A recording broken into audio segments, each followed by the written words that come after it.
So it is finally here, my first bike packing trip ever, kind of impromptu. I had this planned for next year, but I gotta use up that PTO. So I decided to just do this bike packing on the Florida Keys Overseas Heritage Trail. I'll be staying at a few different camps along the way there, so I'll be sure to make sure to get those on film, just to kind of give you the whole experience. But I figured it would be best to kind of go over the gear that I'm bringing, make sure I got everything, that I'm organized. And since this is my first trip, I'm definitely not ready. I did the best I can to pack. I have no saddle bags, I have no saddle, so I'll be unfortunately carrying a lot of weight on my shoulders, which I know is not ideal, but you know, that's just the best I could do with what I had in such limited time. I'm gonna start off with what I'm wearing.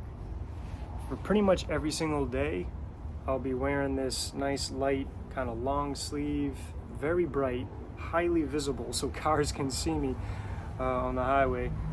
I'll be wearing this moisture wicking shirt for all the days while riding. And I'm also going to be wearing these, it's like a swimsuit slash workout shorts, like slash cross trainers or biking shorts. It's got this like liner on the inside, so I can go swimming. It's quick drying, so I figured those would be good to wear for the bike ride, so I can also get out, go for a swim if I want to, maybe hit a little workout, who knows. Then I also got these sunglasses, mostly for eye protection while on the road, any dust, dirt, whatever. Oh yeah. And then for the whole trip, I'm going to be wearing this Insta360 X3 camera with a it's a neck mount, so I'll be basically wearing it around like this for the entire ride, for most of it, so I can get a lot of this filming. For the headgear, got the helmet. That's pretty much it. That's, you know, before I get into the pack, let's take a look at the bike here. I'm not sure. Let's try to bring it over here. So as you can see up front, I have a little pack there that holds my phone, charger, extra battery, and also my pump and tire pressure gauge as well. So I know, you know, how much PSI and can fill up accordingly as I ride along here, and also for any flat tires, I got my pump right in there, easily accessible. Back here is the saddle bag. In here we have all the tools that I need to change these tires, fix or adjust the gear, the internal gear shift if I need to. Unfortunately, the beach cruiser requires a lot of different tools to change tires, change flats, adjust the seat, well, I took care of adjusting the seat. That's a whole nother different millimeter size of wrench. But for these, unfortunately, I don't have a universal wrench, so I'm bringing two different wrenches. I need to bring pliers in case I need to adjust the internal gear hub. Sometimes you need it's a little bit older. I think she'll do okay. I've been doing some maintenance on her, so I think she should get us through. But in case I do need to adjust the internal gear hub or the brakes, it's just unfortunate. This thing requires a lot of different tools, so, and also needs an Allen wrench to pop off the gear hub if I need to change the tire as well. So it's a whole process to change these tires, because they're not quick release bolts. They're not quick release tires. They're bolted in. So got all my tools there. I won't bring them all out because it's just too many. So unfortunately, that's a decent amount of weight on the back there. But you know, you have to carry it, or else you're shit out of luck on the highway without any tools to change your tire. Now, for the pack. Unfortunately, this is it. It's a 40 liter. I got everything in here that I think I need. So let's go through it. Now, you see I'm bringing trekking poles. You might be asking, why is he bringing trekking poles if he's riding his bike?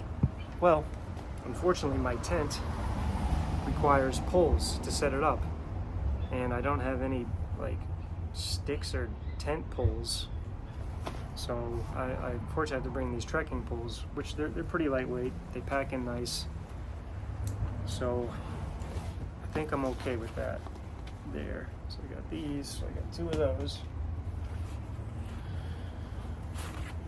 Hopefully I don't lose anything while I'm riding. Now on the front, let's look over the front of the pack here. In there, I got my camp shoes, because I'll be staying at 3 different camps, so this ride will take me 3 days. So I got my sandals, shower sandals, whatever, for the camp.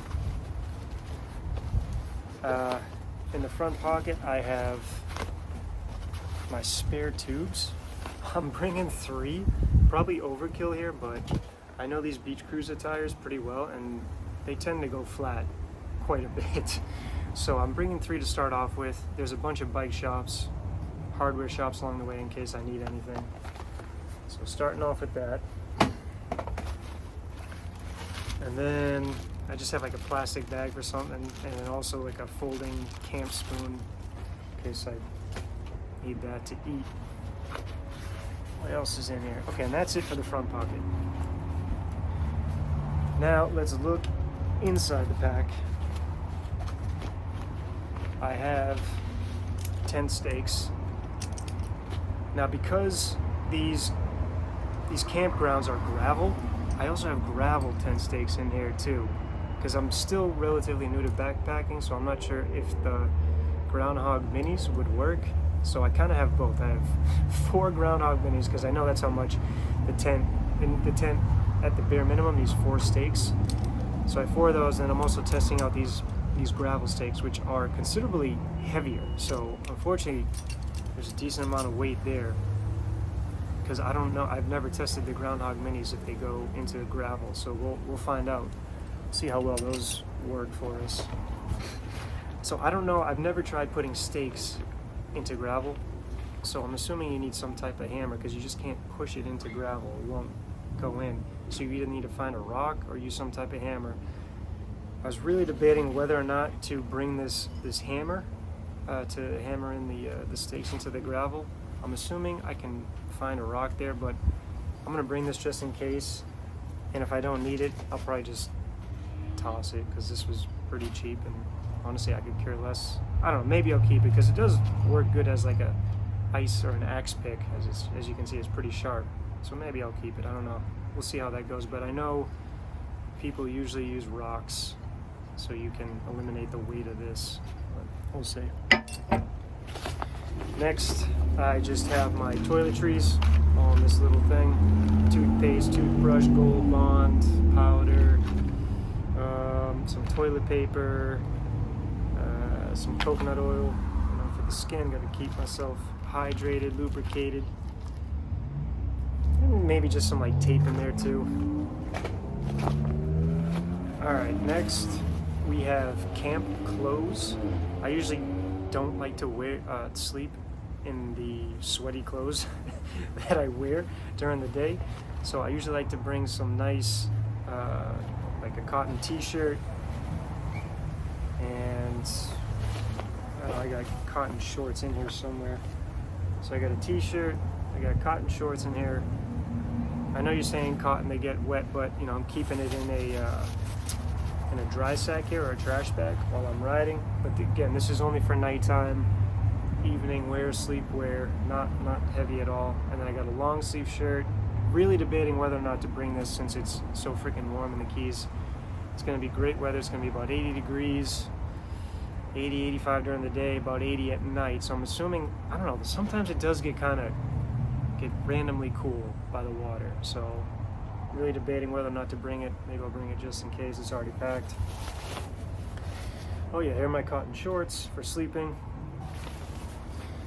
Now I also have a towel, because I'm going to go to the beach, right? I mean, you can't go to the Keys and not go to the beach on some of these islands, although Key West has a very small beach, so I won't be going there. But I'll also be laying this out to sleep on as well, since I'm not... I was debating on whether or not to bring a pad. I don't think I have the room, unfortunately, to bring my my switchback sleeping pad. You know, it's pretty bulky. It's one of those like bubble pads. I don't use air mattresses, so unfortunately this may be a layer underneath my sleeping bag. Now for shelter, or actually continuing with the sleeping, I also have the pillow. We'll see how this goes. This is one of those air blow-up pillows. Didn't really sleep too well on it last time I went backpacking, but I don't know. We'll try it again. We'll see. We'll make it work. Now for shelter, I got my Durston Mid-X Pro, or no, Durston Mid-X 2, not the Pro. This is the 2-person Mid-X tent, the cheapest one you could buy on that on his site there. This thing is awesome. I've used this before. It's excellent. Does its job. It's wide, a lot of room in there, so I love it, honestly. I've only used it a couple times, but it's really easy to put up, and it's sturdy too. And last but not least, this is really stuck in, is the old sleeping bag. If I can get it out. Got the sleeping bag.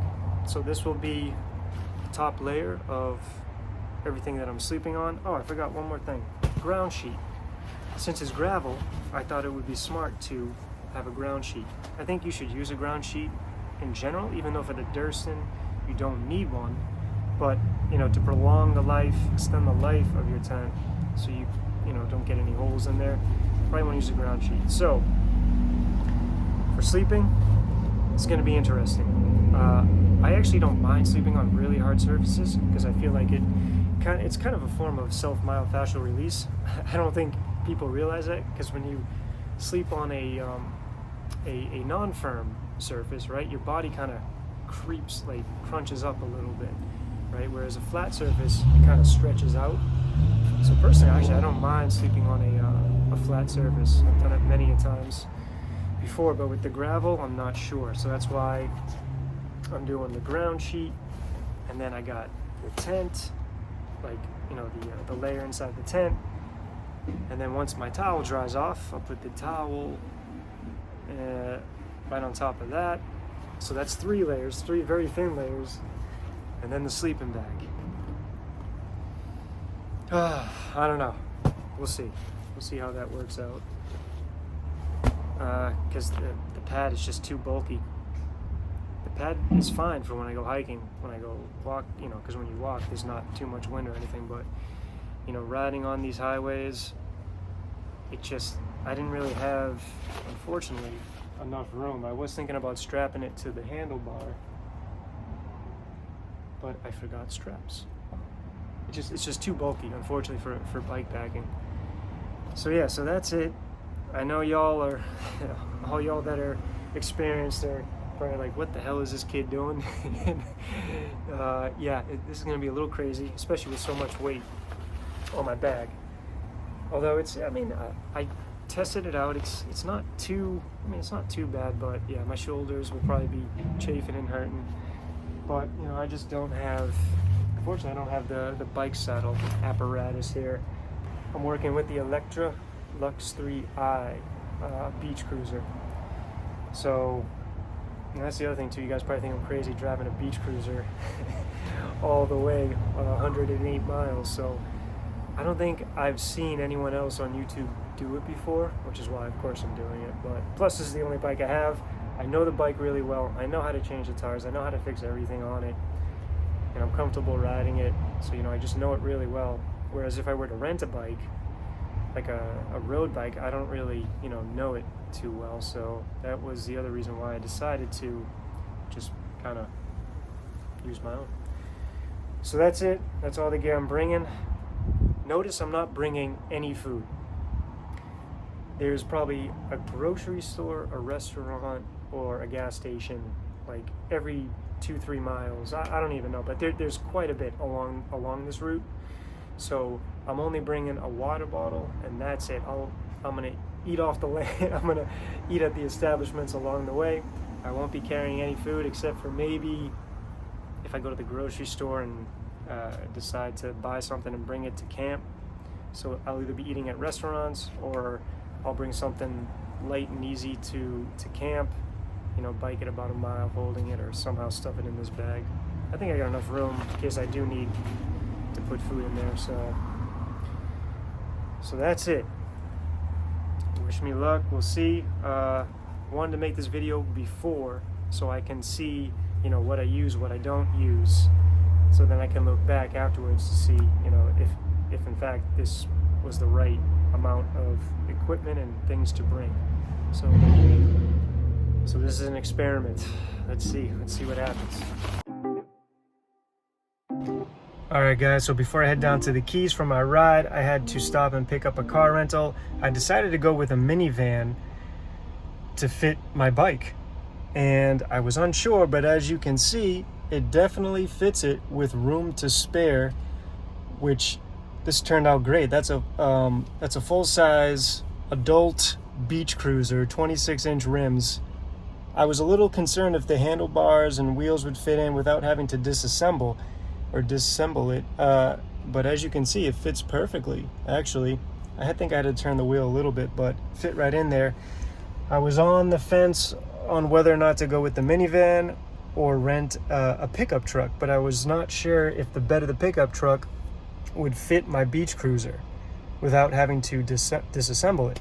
If you are planning to do something, a similar trip or a similar ride like this, and you're supporting and transporting yourself, you can rent a minivan, and it should fit everything you need, because these seats, for all these new minivans, the seats all fold down underneath the floor there, which is ideal, gives you a lot of headroom. So I'm renting this minivan, driving it all the way down to the Keys, dropping it off at the car rental place down there. I'm using Enterprise. They have locations all over the place down here in South Florida. Pretty convenient, pretty ideal. Ended up being $75 per day though for the rental for a minivan.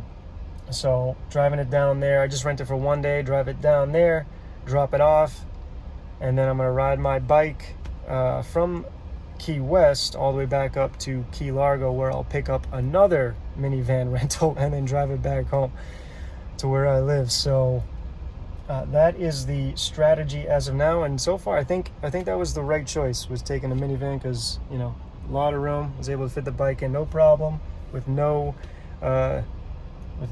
disassemble.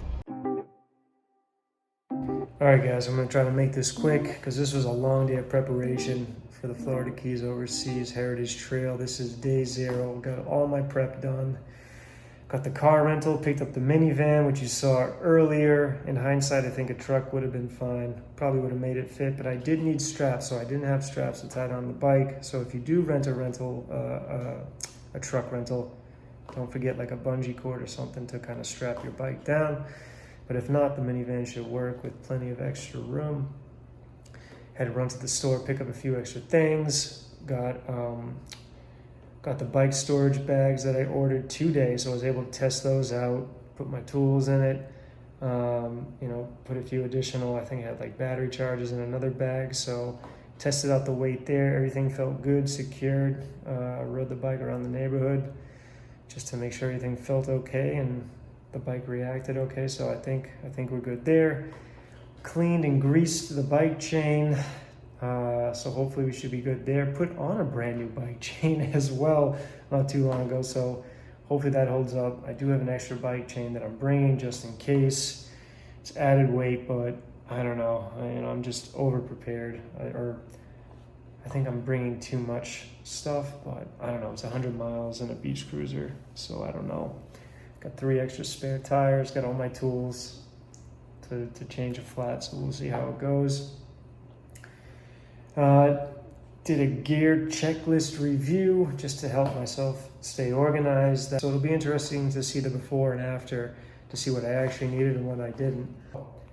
I'm also keeping track of all the costs for this trip too, so you can just get an idea of what you can expect to spend. I'm trying to do it as cheap as possible, but if there's like a meal or a dinner that I want, then yeah, maybe I'll splurge a little bit. But for the most part, I'm gonna try to try to keep it relatively cheap, so we'll see how that goes. Now I'm just kind of going over the itinerary for the next couple of days. Gonna look at my first couple of stops just to kind of get myself, you know, mentally prepared. And I think that is it. I'm gonna go to bed because I'm getting up early tomorrow. So I'll see y'all on day one. Peace.